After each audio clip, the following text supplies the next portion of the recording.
Identity is a constellation of habits. Identity is the first thought upon waking and the final thought before drifting into slumber.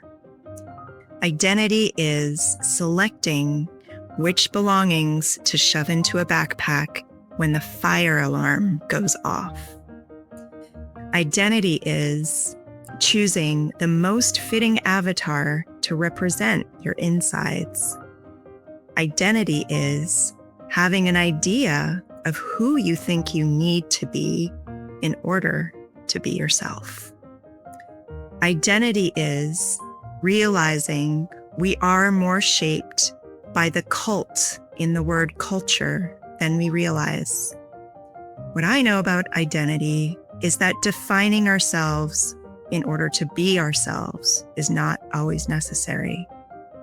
What I know about identity is that it shatters in the eye of the storm and shreds through the eye of the needle.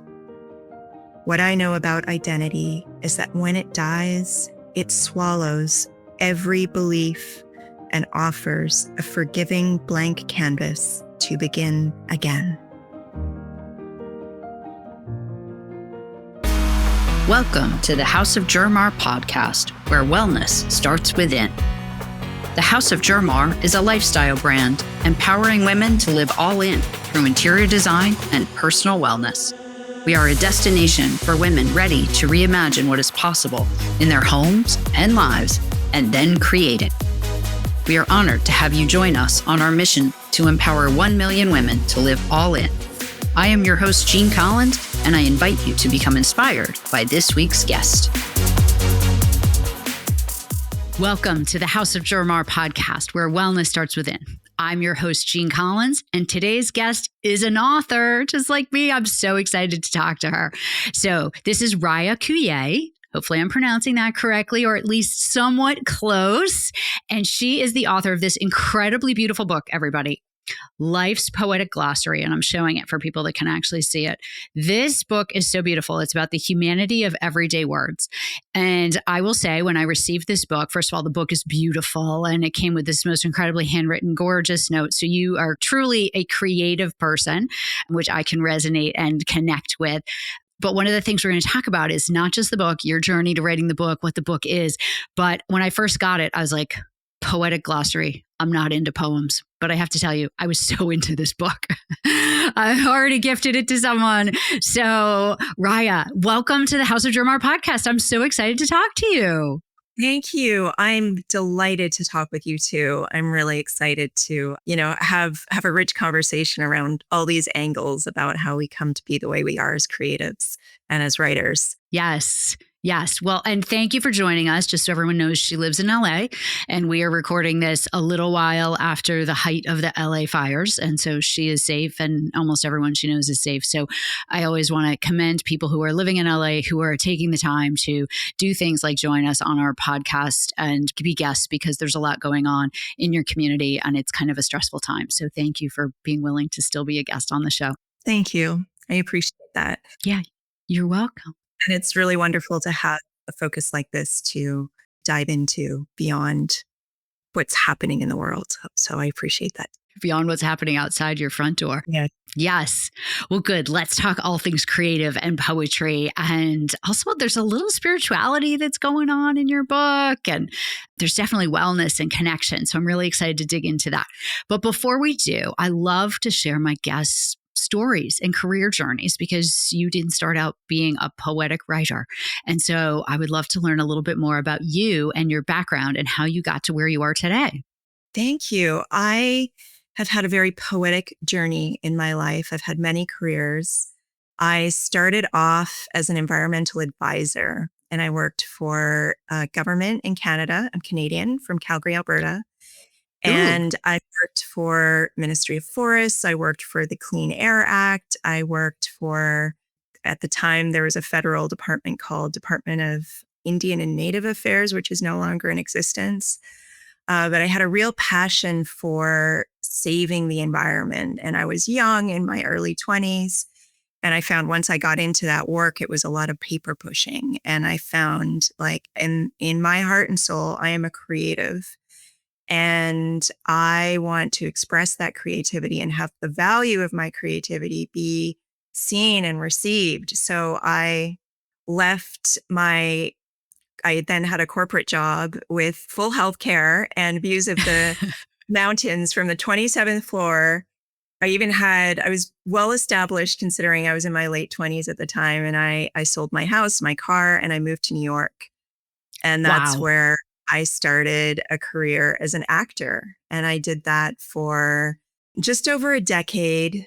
And then I had a really big life transition, which was pushing me into the direction of really looking at all of the patterns in my life's expression, including in intimate relationships. Then that healing journey that I went on really urged me to go into the direction of therapy. Yeah. So I became trained as a somatic experience practitioner, which is trauma release, a Okay. family constellation practitioner, which is working with intergenerational trauma. And both of them are very much, they're modalities that work with our heart, soul, and body beyond the mind, which is one of the reasons why I particularly needed them, because I knew my mind could only get me so far through thinking things through.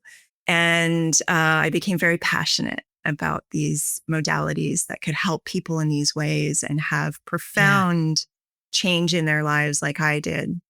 So I started to build courses, and I had an online presence for a while, particularly supporting women with their connection to sensuality. That was very much my journey. I'd been very shut down in that area of my life, and I lacked agency around my own pleasure, and I lacked agency in owning my desires, whether they were related to pleasure or not, and becoming an advocate for joy and beauty and pleasure in my life without working so hard and feeling like I needed to earn it in order to Yeah. have it. So that Right. was very much a through line for me. And it's also informed this book and the process of writing it.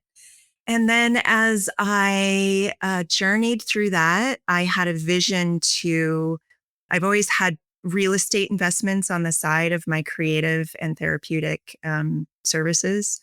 I invested in getting a retreat house where I could accommodate wellness retreats and other retreats where people could come together and have transformative experiences and or work in their zone of genius and do their thing where they're changing the world in whatever that way I that means love to. it. I love it. And it was amazing. I felt like I could apply so many parts of myself, my business self, my creative self. I have a passion for interior design. So, like you, I could infuse all of this into that one creation. And then COVID hit. And it was very clear to me as all of the structures around me broke down, especially the structures that were providing me my basic security and that I could no longer make money from anymore because I couldn't rent and accommodate people for these retreats during that time. So it was a really profound, intuitive decision to let it all go after I'd built it up and had it running perfectly before COVID. And it was very successful. And I let it all go. I sold the business. And Wow. then I decided to take 2 years off and live around the world and just follow my Ooh. bliss, live an intuitive life, be only accountable to myself. I also ended a long-term relationship around the same time. And so I had this incredible freedom in my life that I'd never had before. And it took a lot of courage to embrace it and to believe that whatever is next for me is going to reveal itself. And it was during that time that I started to write this book. I've always written my whole life. I've always loved writing with metaphor because I could express sentiments that weren't available to me in the English language and that I Right. couldn't really express other ways. So poetry for me was a vehicle of self-expression that I didn't find I had in my everyday life for a long time. And the idea of this book came because I felt also working as a a facilitator and a therapist, we use words that become very diluted in that field of work, like passion or joy or, awe or bliss. Like, what do these things really mean in our lived experience? And they're so Yes. personal. They're Mm-hmm. personal and yet so universal. And so my inspiration really came from wanting to give voice to those subtle nuances that we don't normally acknowledge when we're using the same words with each other all the time.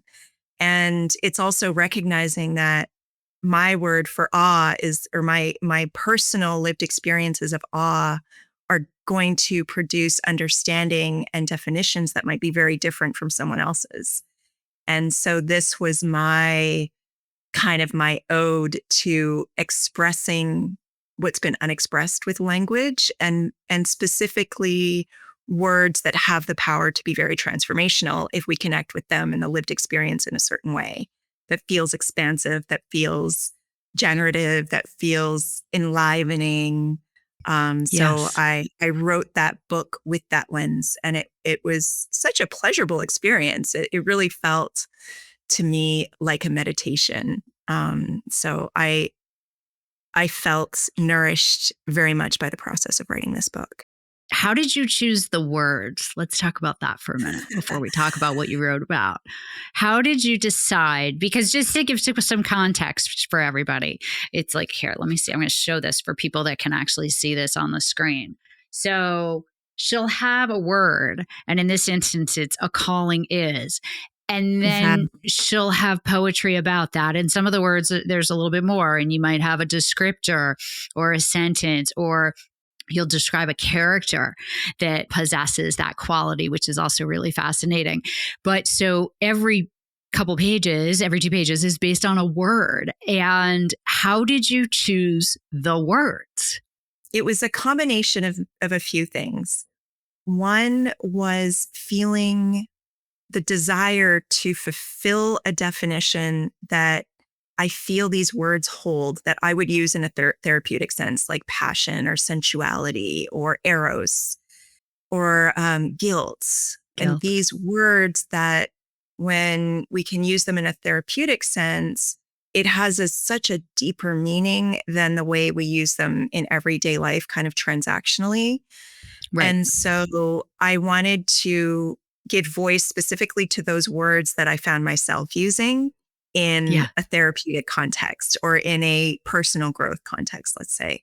And then there were other words like calling. It's so funny that you happened to flip to the page of calling I just because picked one.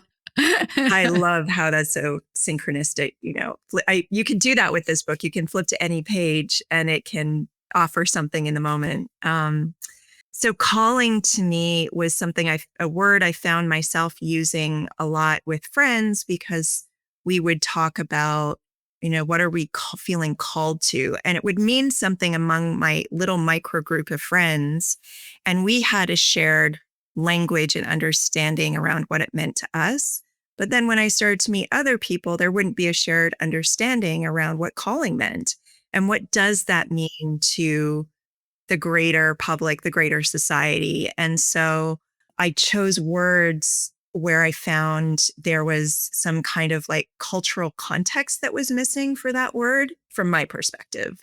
Yes. Um, and then the other way I chose words was quite indulgent, I would say. Like it was to give voice to indulge in marinating in how that word made me feel expansive, or how I could move through my day with a relationship to that word and that lived experience that would give me juice for the day and that would give me perspective to anything that I happened to be going through at that time. So that was another way I chose the words, was like just feeling the call or feeling pulled towards wanting to like marinate in the juiciness of a Right. certain word. Yes. Wanting to live with the word.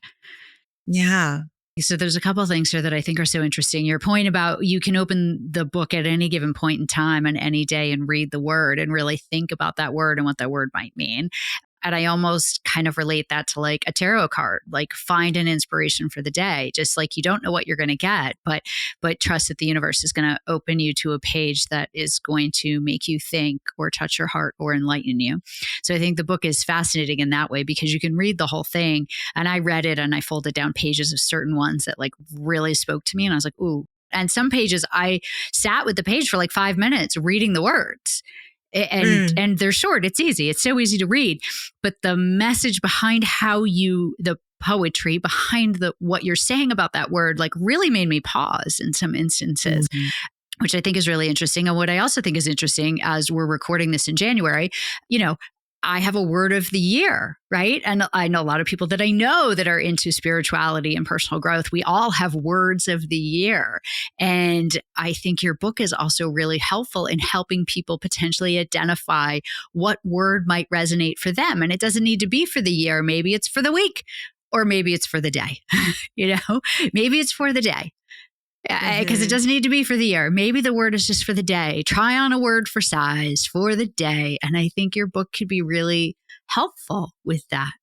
I see it that way too. I really share that perspective. And I've had that feedback on the book of it being used at women's retreats or, in a conversation with family of just flipping to a page and then talking about that word or that concept. Because at the end of the day, it's really, it's a philosophy of life. Yes. In a way, I hope that can be felt viscerally, which is why I like to, at least in my way, transmit a message that's poetic because it can be felt in the heart and the body. Mm-hmm. And there's an efficiency to it too. It's like having a shot of espresso. You don't need to read a whole book. Sometimes that's just what we need, like just one line to have a gentle reflection for the day that orients us to how we interact with ourselves in the world. And I love that simplicity for myself. So I hope that others also. As a reader, I totally did. It's like all these little digestible little bits of wisdom and thought-provoking things. Did you write the whole book while you were on your 2-year journey of traveling the world? No, I didn't. I started it then. I started maybe 5 or 7 words. And this idea just kept on baking inside of me. I didn't write the first full version until 2023 in November. I joined a movement called NaNoWrite. Maybe you've heard of it. It's kind of known in many writing circles, but it's basically the concept of taking November to write every single day, no matter how many words you write every single day for that 1 month. Show up and work on that same, you don't even have to work on the same project, but I chose to do that because I really wanted to finish the book. And I did. So for 30 days, I wrote, some words took several days. Other days I would write 3 words in one day and all of those definitions. And I had my first draft to then start doing the revision. So it was surprisingly a lot easier than I thought it was going to be. And I love being surprised that are easier than what I think. Easier than you think. Yes. Well, I have to say, like, I can't write the way you write. And so when I read what you wrote, to me, the thought of writing that like actually gives me a little bit of anxiety and stress because it's so creative in a very condensed little format. And it was like the understanding of words and the way that you're using words in a very short, condensed way to communicate your message. I was like, I am the opposite. I am like blah, blah, blah, long sentences and stories. And so I read it, but I also have an incredible appreciation for your ability to be able to write this way and to be able to tell a story and be so impactful and so thought-provoking in what you're writing and heartfelt in such an abbreviated sense. So you are very gifted at that. So kudos to you. Thank you. Thank you. I appreciate that. Do you meditate at all to have it like kind of come in subliminally, or do you walk and it comes to you when you're in nature? Like, how do the thoughts come to you? So many ways. I am a lifelong meditator. I've been meditating for a long time. However, during this period of the 30 days writing the book was my meditation. So I Yeah. just got really still in the morning, and my morning is my favorite part of the day most days, because that liminal space between waking and dreaming, where there's so much kind of amorphousness in reality. It really allows my imagination to be free and alive without my full cognition operating. Right. And that is so delicious to me. So I love Yes. communing in that time and space. And also before there are sounds outside, or, the feeling of other people being busy outside in the world around me. And it's just so still and quiet. And I really thrive in that. So my ritual basically was, I was getting up at 5:30 in the morning, which was a new commitment for myself. I'd never done that Yeah. before. And I wanted to make sure that this was the first thing that I started my day with, after a cold shower, which had been Ah, to me randomly at the same time. And the idea is that gets your metabolism going. And yep. I'd have my cold shower, I'd do a little bit of movement, then I would sit down and just see where my fingers took me through the Yes. description and the meanderings of these words. And when I sit with it and when I'm quiet, it comes easily. The Hmm. ideas and associations with words and my own life stories, they come very easily. And then sometimes the insights could come through what I was going through. Like, there's one definition in the book for discernment, and it was one of the last poems that I added to the book. It wasn't part of the original. And it just became a very important word for me as I was navigating an intimate relationship where I really wanted to stay open to the possibilities and not close down because I was afraid of getting hurt, Sure. Yes. Common. and still honor myself and still be true to what I really desired in sharing myself that way. So that one happened to offer me the gift of several weeks, probably, of not just meditating with the word, but living the word, really living the Right. word. Yeah. Yeah. I remember reading that one yesterday and I was like, oh, that's an interesting word. That's not the same as, forgiveness and love. And, there's some others in there. Yeah. Guilt. Guilt was a big one. But I did Guilt like is a what you big wrote one. about forgiveness. I thought that was actually very beautiful. The way you wrote about forgiveness, I thought was really pretty. So you take things that sometimes people just view as just difficult and hard and negative, and you find a much more positive spin to them, which I think is interesting. I really appreciate that reflection. That was my goal as well, to find that what is the life-giving quality, even of a very difficult experience, that we relate to certain words like guilt or forgiveness. Yeah. So let's talk about the artwork that's in the book, because the Yes. artwork, everyone, you have to buy the book just to check out the artwork. Oh my goodness. Like, one page is better than the next. I'm going to let you describe the artwork actually. So I'm particularly excited to talk about the artwork with you as an interior designer, and I really wanted to send you my special edition book, but it wasn't ready Yeah. yet. So I'm going to show it to you now. It Okay. it has the gold foil on the front, and then Pretty. it's a hardcover. The Yes. artwork, these I don't know if everyone can see this, but for those But the people listening, can see it. Just, it's stunning. they're X-ray photographs of flowers, and there are almost 70 poems in the book.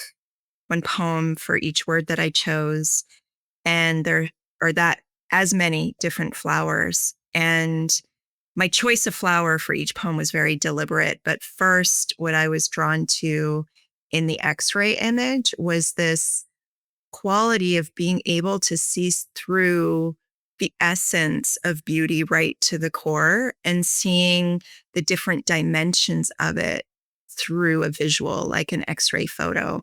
And I've had a love affair, especially with roses, for a long time. So it started with the Yes. rose, and a flower on the cover. And then I started working with a graphic designer who helped to generate these images. So they're images that are based on photography, but there is AI that was used to manipulate them so we could get the quality that we wanted to transmit with the book. But the process of choosing the flowers was really satisfying because it was the chance to sit with each word again and to really be with the essence of nature, like how nature expresses itself. And I really feel nature is one of the biggest teachers in my life in Yes. seeing how we go through these cycles of feeling, alive, and then we die. Like every Yes. season almost we die, or at certain seasons we die. So I'll give an example of one that felt it just really mirrored what the word, the essence of the word. I think it was lament, and it was an image of an iris where the petals are just folded around the edges a little bit. And there's that delicacy that can be a difference of those petals being open or closed. Mm-hmm. And I wanted to communicate that with the word lament, that lament can change its quality when we see and reckon with the unforgiving wish of wanting things to be different than they are, number Right. one, and then really facing the pain so that we don't carry it as part of the identity, and embracing the joy. And for me, the joy is about those petals being Right. The able to opening. have life. It's the Yes. biggest. I don't even remember the word I used in the book, but it is the biggest revolution in a way. Well, the imagery is really powerful. And as an interior designer, I could fully appreciate that every image was different. I did take a pause because as a designer, I'm a huge proponent of artwork. And I Yeah. always encourage people that they should have artwork everywhere in their home. And artwork speaks to the soul, and artwork, you can sit and you can look at it and it exhibits different emotion for different people. And everyone's response to artwork is very personal. And so for me, these images are all black and white. And I happen to love black and white photography. I have it in multiple rooms of my home are only have black and white photography. And so for me, it really resonated in the simplicity and just the beauty of, as you said, the nature. I love nature. I think it's really good for the soul and so important. So I found as an interior designer, I was like, oh, wow, these images, like even just the images, like have a calmness and they speak as well without even the words. The images by themselves are actually saying something in the book. As wacky and woo-woo as that might sound, folks, they actually They're are. talking to us. Yes. They are. They are talking to us. Yes. Well, and I had a feng shui expert on the show, and she was talking about how the books that you have in your room give consideration to the books on your nightstand because they're Mhm. talking to you at night. So when I had her on, I was like, oh my goodness, I must have 30 books on my nightstand because I can't finish any of them. And she's like, but they're talking to you. And I was like, oh, they must be causing me stress because I can't finish them. I need to get those out of the room. I need to just have like the few that I'm actually working on, because if I have all these books that I haven't finished, that message actually, because she was like, how do you feel when you look at them? I said, I feel incomplete. I feel like a failure because I haven't finished so many of them, because either they haven't captured my attention enough or I've moved on to something else. And so it's actually not a positive emotion, which I found interesting. And so then when I think about your book and the fact that there's so much positivity and heart in here, I was like, oh, this is actually a good book to have next to my nightstand because it's talking to me in a very healthy, creative, heartwarming way. So I'm excited. I'm putting it on my nightstand. It's going to get to stay there. Oh, that means the world to me. You can't even imagine, because I designed it to be a bedside table book for that Mm-hmm. reason, to not feel the overwhelm of a 400-page novel sitting Yes. on the bedside that feels overwhelming and unsurmountable. And I really appreciate what you said about art and how the purpose of art is how it makes us feel. Mm-hmm. And those choices of what we put into our environment is constantly making us feel something. And it is very Yes, personal as well. We all relate to art differently, though it does mean the world to me that you would enjoy just having even it as a visual by your bedside, because I that would. was my hope, is that the beauty could be felt and appreciated from that standpoint as well. So that makes me very happy. Well, it also taps into, I'm a mindset coach. And so mindset's really important to me. And so Yes. the power of the words that you have is also very important. You are what you think about all day long. And so being able to leverage a book like yours to pull a word to take with you for the day and have that be your focus for the day, or even just pull a word and journal about that word for a little while, Exactly. I think can be really impactful for people. Or find a word that represents how you're feeling at that moment and journal about that. And that's important. And sometimes people struggle with words. They really do. I feel like the English language is so complex and so complicated. And I think the majority of people struggle to find the right words very often for how they're feeling or with what they're struggling with. And so your book is, it's right there. I really relate to that too. The struggle to find the words to express a feeling, a thought, a sentiment. And the language is limited. Yeah. It really is limited. So having metaphors to be able to express ourselves and our feelings for me has been game changing. I don't know what I would have done without it. And having those Right. as tools, a wider Yeah. vocabulary. So yeah. It's powerful. So thank you for that. All right. So, on a different subject, for someone who's traveled the world for 2 years, what is on your bucket list? Like, what do you Oh, want to do personally and professionally? Because, wow. I want to start by saying that during those 2 years, it was the most freeing thing to be ambitionless and Yeah. to feel what it was like to not have any ambition, any goals, but just really to allow myself to enjoy the moment. Mm. And so coming out of that, it feels really strange to start imagining a bucket list, because I really felt so fulfilled every single day by just living that bliss and feeling so fulfilled by it. So I do have things that I have on the horizon, that I've been dreaming about. I've been working on a memoir for many years. So that's really one of the next big things that I would like to release and share. Mm-hmm. And related to that is a course for young women. I've had a long time desire to mentor young women in relational dynamics and relationship with their bodies and pleasure, to empower them and free them beyond feeling at the mercy of those things so that they can live their greatest life.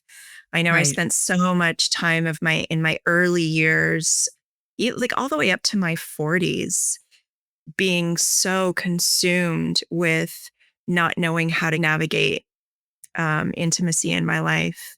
And it was a real energy drain. So I feel this, to use the word calling again, I really feel this Yes. pull towards mentorship. And that will also be very soon in a format that I'm still imagineering and dreaming about. So that's on my bucket list. And then I have another book, which I hope to release this year, which is connected to the Poetic Glossary and also totally different. It's a book of words that I've invented, Ah, cool. new language to describe moments of awareness where I'm engaging with someone or something, and I'm realizing in that moment, or most of the time I realize it after. I don't realize it. I'll start to feel the inner conflict come up, and then, through various avenues, figure out that I was abandoning myself for the sake of pleasure, security, comfort, Mm-hmm. etc., safety. So I've invented about 70 words that are Wow. meant to be like a handbook for savvy people in relationships. Ooh, that's Again, like really cool. short, quick. Yes. Yes. Ooh, I like that. That's exciting to me. And those are the next things. All big things. And Yeah. all very creative and all that tie into writing. Because I was going to ask you if you missed the writing after writing every day for a month. Yeah, I do. I really do miss it. And it also takes a different kind of creativity and brain energy to then share a book and show up publicly to the world, whereas the Of writing course. is such internal, right? The internal process. And so I do miss it. And I was actually just thinking today, I'm going to weave it into my mornings again Mm, and have that as part of my creative time before anything else happens. right. So Yeah. I'm working on doing that. Yeah. 30 days is plenty of time for it to become like a serious routine and ritual in your life so that when you stop it, it almost feels like something's missing. It does. Yeah, Yeah. absolutely. Which is exciting. Ooh, good for you. All right, I am going to have you read from your book, but before I do, I always like to ask my guests if there's a book that they can recommend to our Yes. listeners that's impacted them either personally or professionally, since book changed lives, other than your own book, which we will tag and Yes. have all the good links and all that stuff in the show notes. So is there a book that you'd like to recommend to everybody? Yes. I'm very excited about this book. I read it a few months ago. It's also a newly released book, and I'm rereading it. Well, I'm listening to the audio now. It's called The Power of Enough. It's Mm-hmm. by Elizabeth Husserl. And she's a friend of mine, actually. And I've known her for years. So I've known about her work for a long time. She's a financial advisor. But she really goes deep on the relationship to wealth and money and really debunks all of the conditioned beliefs and ways of interacting with wealth and money that so many of us have. Her book has been very timely for me because I'm at a point in my life where I have a lot of financial freedom that I worked so hard for. And I'm really wanting to align everything that I invest in, including my time, my energy, and resources, and what I build creatively to be able to have the most impact. And Mm-hmm. so it's really wonderful and rich to dive into her book at this intersection of my life. And what I love about her voice is that she approaches both the practical and tactical, as well as the deeper relationship with wealth and money, which I really appreciate. So I highly recommend that book. Ooh, It's giving me such rich food for thought at another era of my life because I worked with her. I was her client in 2017. I was just seeing, I had done one of these exercises. She has a concept about talking with money and creating a yes. relationship with money that Mm-hmm. was it's been very powerful for me. And so it's so wonderful to see how she's brought this rich body of work into one condensed book. I am 100% getting her book.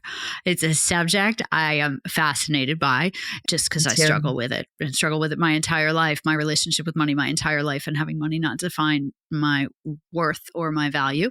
And oh, I can't wait. I'm gonna maybe listen to it first. And then if I listen, I also buy the print version because I tend to like to highlight and fold pages down and stuff like that. But sometimes I find it easier to consume a lot of content by listening because I can do it in the car or while I'm doing other things. But then I do tend to go back and actually read and fold down, or vice versa. If I'm reading, I very often will do the audiobook afterwards also.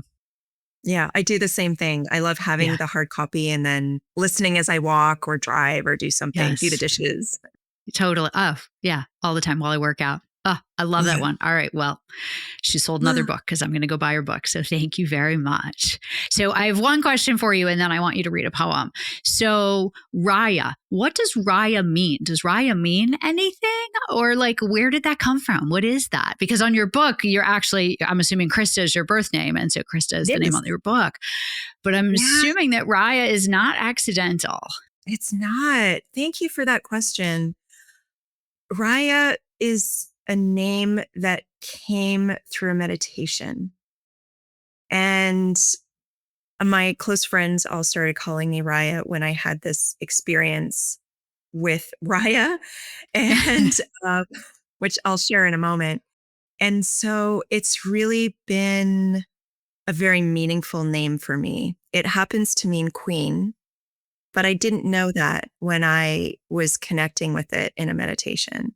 So basically, 3 years ago, 2021, when I was also going through many other changes in my relationship and also selling a business that I'd worked really hard to build, I was meditating with friends and I was asking, what is my soul name?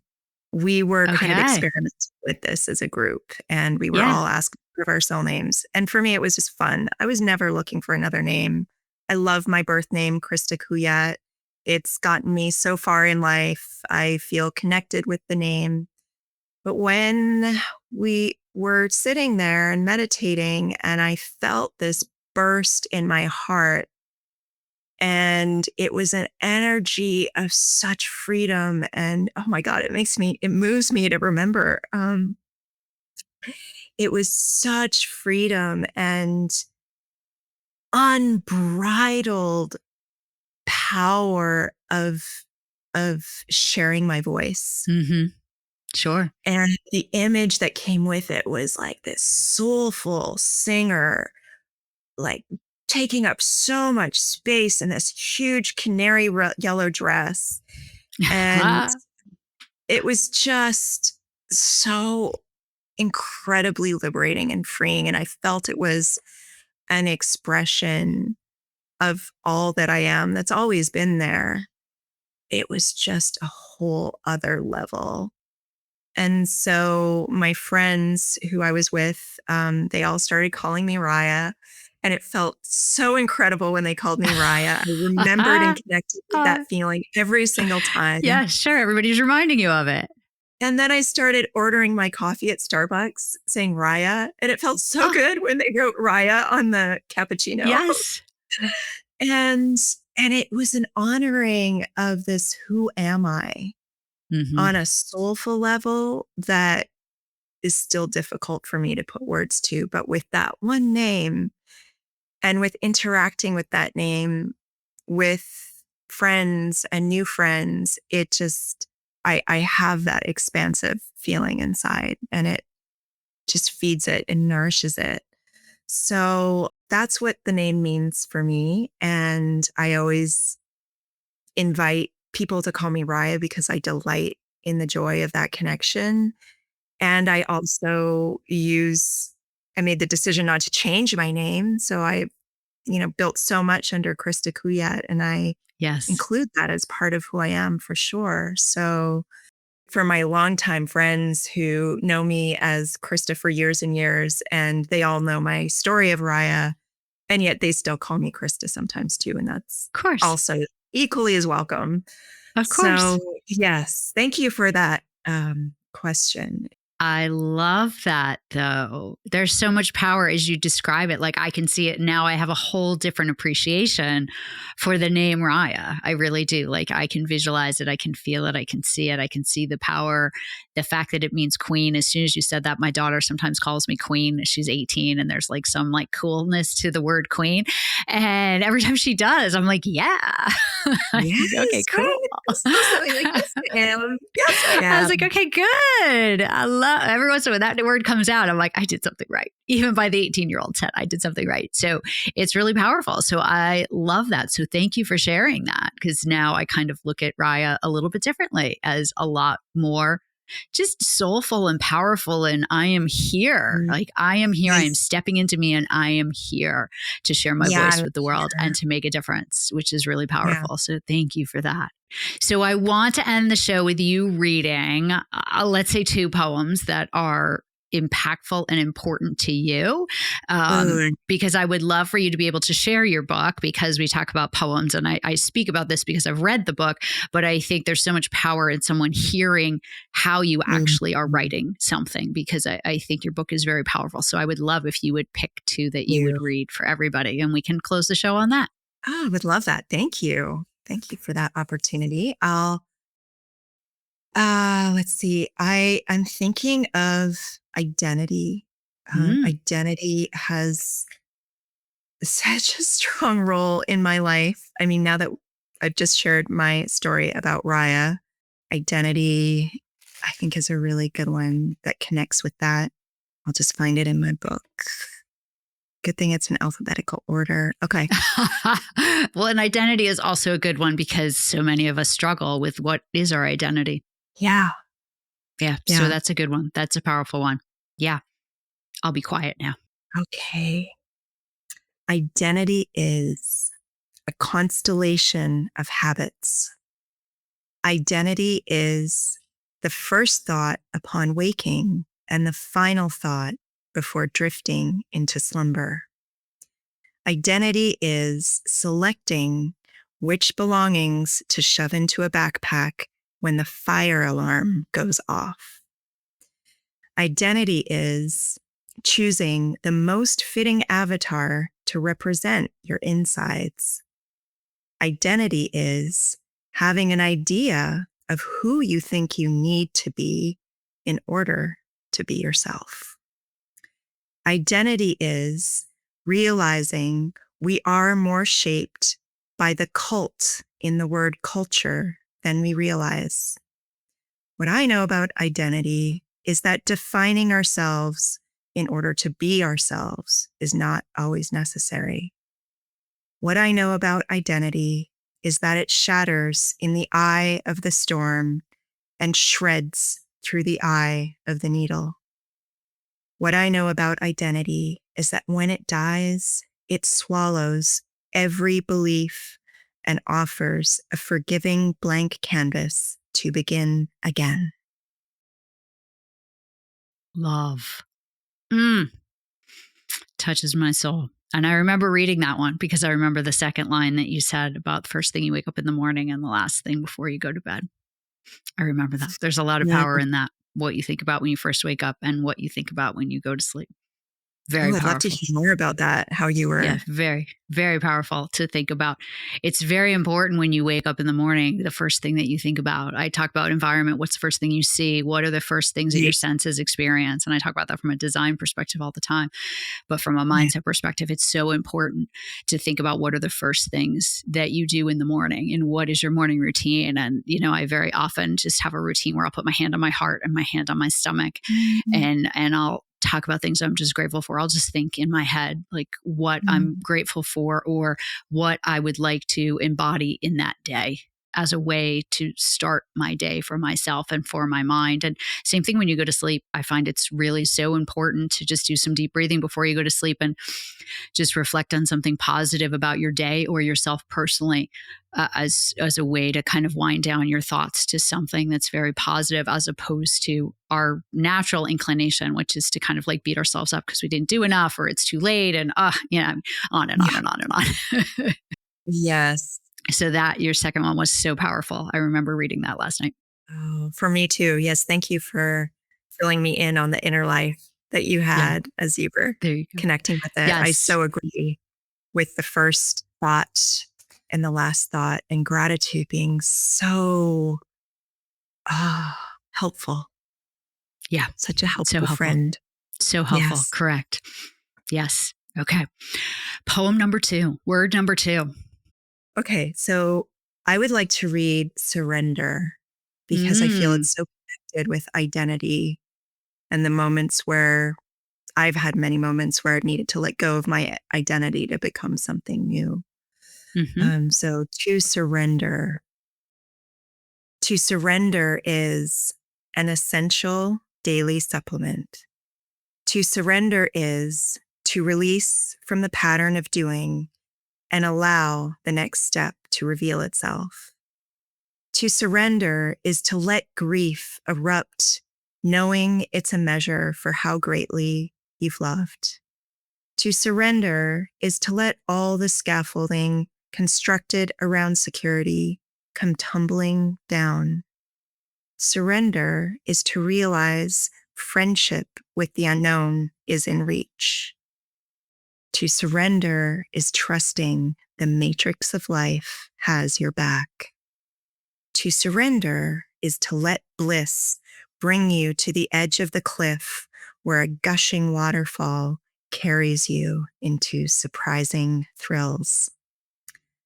What I know about surrender is that even when you think you've let go of control, you can still find yourself holding your breath. What I know about surrender is that it makes your heart softer, your eyes more forgiving, and your smile more sincere. Beautiful. Mm-hmm. I love it. We all need to surrender more and trust in a lot of things. So thank you. Rhiah, this has been truly a gift to spend time with you. You are so creative, so talented. You're a beautiful soul. Your energy is amazing. I truly love your book. I will help promote your book when this episode comes out. I will share it with friends and family.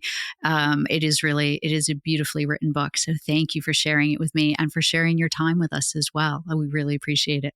Oh, thank you so much for your time and space to have a little deep dive on beauty and soulful beauty. I so appreciate you. Yes. I love it. Thank you so much. And we will definitely stay connected. We'll talk soon. Yes, absolutely. Okay. All right. Bye. Thank you for joining us for another episode of the House of Jermar podcast, where wellness starts within. We appreciate you being a part of our community and hope you felt inspired and motivated by our guest. If you enjoyed this episode, please write us a review and share it with friends. Building our reach on YouTube and Apple Podcasts will help us get closer to our mission to empower 1 million women to live all in. You can also follow us on Instagram at House of Jermar and sign up to be a part of our monthly inspiration newsletter through our website, houseofjermar.com. If you or someone you know would be a good guest on the show, please reach out to us at podcast@houseofjermar.com. This has been a House of Jermar production with your host, Jean Collins. Thank you for joining our house.